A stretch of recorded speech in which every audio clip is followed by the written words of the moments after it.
مطعم بن عدی ایک سردار تھا قریش کا.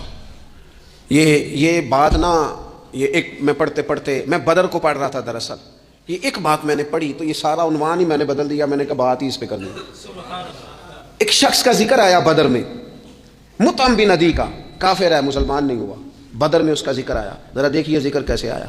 نبی اکرم صلی اللہ تعالیٰ علیہ وسلم جب طائف سے واپس آئے نا, تو جب کوئی شہر سے جاتا تھا واپس آتا تھا تو کسی کی پناہ میں آتا تھا تاکہ پھر کوئی اسے تکلیف نہ دے. اس دور کا رواج تھا. تو نبی پاک علیہ السلام جب واپس آئے تو کئی لوگوں سے بات کی گئی لیکن کوئی بھی آگے نہ بڑھا حضور کی حفاظت کے لیے. تو مطعم بن عدی اپنے 6 یا 7 بیٹوں کو لے کر اسلحے سمیت پوری شان و شوکت کے ساتھ نبی پاک کو لے کے آیا, اور پھر حضور نے بیت اللہ شریف میں نماز پڑھی.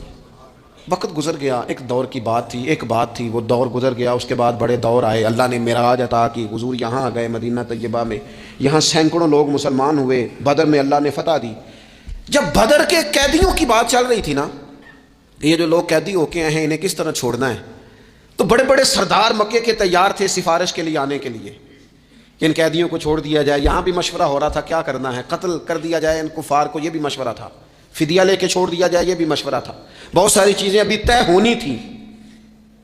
تو ان ساری باتوں کے بیچ اچانک کیفیت بدلی. صحابہ کہتے ہیں باتیں ہوتے ہوتے ایک نیا رخ بات نے اختیار کیا. محبوب کریم اچانک فرمانے لگے, آج اگر مطعم بن عدی زندہ ہوتا, کیونکہ فوت ہو گیا تھا, کہا آج اگر مطعم بن عدی زندہ ہوتا اور وہ مجھ سے آ کے کہتا ان قیدیوں کو چھوڑ دے, تو حضور فرماتے ہیں میں دیر نہ کرتا, فوراً ہی چھوڑ دیتا.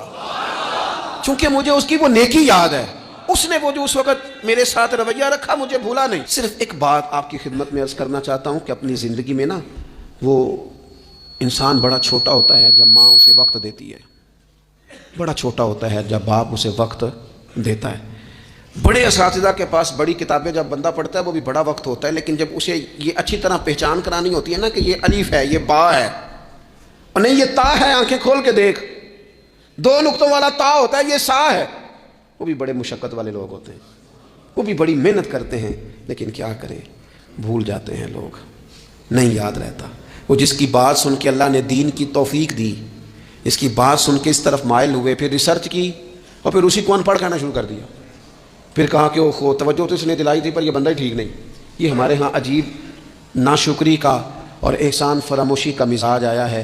ہمیں ہمارا دین کہتا ہے آپس میں ایک دوسرے کے احسانوں کو بھلانا نہ, اور نیکی کا بدلہ ہمیشہ نیکی رکھنا. حضور نے فرمایا شکریہ ادا نہ کر سکو تو محسن کے لیے دعا ضرور کرنا. اپنی زندگی, یہ جو لوگ احسان مند ہوتے ہیں نا یہ بڑے نفیس لوگ ہوتے ہیں, یہ حدود کے اندر ہوتے ہیں, یہ بڑے بادب ہوتے ہیں, ان کی زندگی سلجھی ہوئی ہوتی ہے, ڈھلی ہوئی ہوتی ہے. یعنی یہ وہ لوگ ہوتے ہیں جن کا کوئی ہوتا ہے, یعنی ان کی کوئی سند ہوتی ہے, ان کے کوئی پیچھے ہوتا ہے, ان کی کوئی بیک ہوتی ہے, انہیں کوئی کہنے والا ہوتا ہے, ان کا کوئی استاد مرشد ہوتا ہے, انہوں نے کسی سے سیکھا ہوتا ہے, ان کی کوئی پشت ہوتی ہے. یعنی یہ وہ ہوتے ہیں جن کا کوئی ہوتا ہے.